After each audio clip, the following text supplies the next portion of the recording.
അതെ, അതന്നെയാണ് എനിക്കത് ചോദിക്കേണ്ടത്. അദ്ദേഹം കൈവച്ചില്ലായിരുന്നെങ്കിൽ വിളപ്പിൽശാല ഇങ്ങനെ ആവില്ലായിരുന്നു. ഈ മാലിന്യ സംസ്കരണ അവതകളത്തിലായത് അദ്ദേഹത്തിന്റെ ബുദ്ധിയാണ്.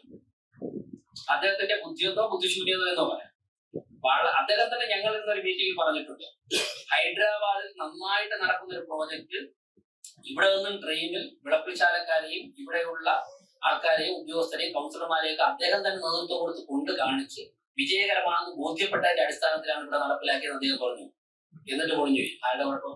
ഹൈദരാബാദിലെ പദ്ധതി നടക്കുന്നുണ്ടല്ലോ. പദ്ധതിയുടെ കുഴപ്പമല്ല, ഇവിടെ മാലിന്യം ഇല്ലാത്ത പ്രശ്നമല്ല, നടപ്പിലാക്കിയ ഭരണാധികാരിയുടെ വികലമായ കാഴ്ചപ്പാടാണ്. ഇന്ന് വെള്ളപ്പിൽശാല എന്ന് പറയുമ്പോൾ ജനങ്ങൾ ഭയത്തോടെയാണ് കാണുന്നത്.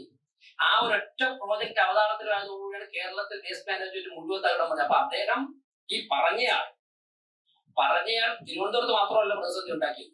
അദ്ദേഹത്തിന്റെ വികലമായ ചിന്താഗതി, ഇൻഎഫിഷ്യൻസി, കാഴ്ചപ്പാടില്ലായ്മ കേരളത്തെ മുഴുവനും ഭയപ്പാടിലാക്കി.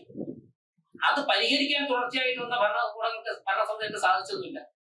സാധിച്ചിരുന്നെങ്കിൽ ഇന്നിങ്ങനെ വരില്ല.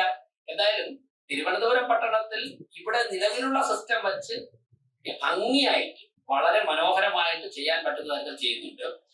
ഗാർബേജ് കൂടിക്കിടക്കുന്നു എന്ന് പറഞ്ഞാൽ ഇതായിരുന്നു ഇവിടുത്തെ സിസ്റ്റം. ആ സിസ്റ്റം റെക്ടിഫൈ ചെയ്യാനുള്ള പരമാവധി പരിശ്രമങ്ങൾ നടത്തുകയാണ്. പക്ഷെ ഒരു കാര്യം ഞങ്ങൾ ഉറപ്പിച്ചു പറയാം, ഈ പ്രശ്നത്തിന് ശാശ്വതമായ പരിഹാരം ഈ ഭരണസമിതി കണ്ടിരിക്കും.